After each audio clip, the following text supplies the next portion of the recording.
Hello everyone, Assalamu alaikum, how are you all? I hope you are well. Welcome back my channel in this new video. Today's video. So let's straight. There was once a young man who had become deeply entangled in habits he could not shake, one of which was the act of constant self-indulgence.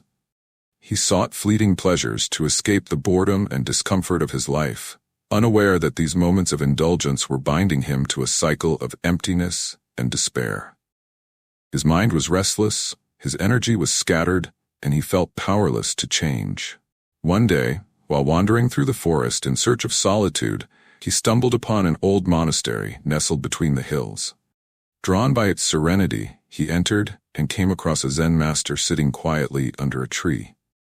The master seemed calm, his eyes closed and his breathing rhythmic. There was something deeply magnetic about his presence, and the young man felt an inexplicable urge to speak to him. "Master," the young man said, bowing low, "I am tormented by habits that I cannot control. I have tried everything, but I always return to the same destructive cycle. How can I free myself from this torment?" The Zen master opened his eyes and looked at the young man with a gentle smile. "Come, sit with me," he said, gesturing to the ground. The young man obeyed, feeling both nervous and hopeful. The master took a moment of silence before speaking.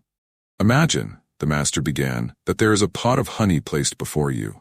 The honey is sweet, fragrant, and tempting. You know the taste will bring you a moment of pleasure. But each time you dip your finger into the pot, you leave behind traces of dirt. Over time, the honey becomes tainted and the sweetness turns sour." The young man nodded, unsure where this was leading. The master continued, "Your habits are like dipping your finger into that pot.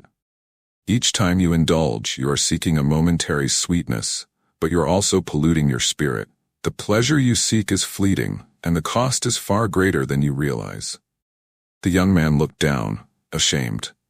"But master, the temptation is so strong. How can I resist it?" The master picked up a stick and began to draw in the dirt. He sketched a circle and placed a small stone in the center. "This circle represents your mind," he said, "and the stone is your habit. When the stone is in the center, it dominates the circle. Your thoughts, energy, and attention revolve around it. The more you focus on the habit, the stronger it becomes." "So, how do I remove the stone?" the young man asked. The master smiled. "You do not remove it by force. Instead, you shift your attention. Focus on the space around the stone, not the stone itself. Fill your circle with other things: purpose, creativity, compassion, and awareness. When the mind is full, there is no room for the stone to stay. It will naturally roll away." The young man frowned. "But the urge is still there.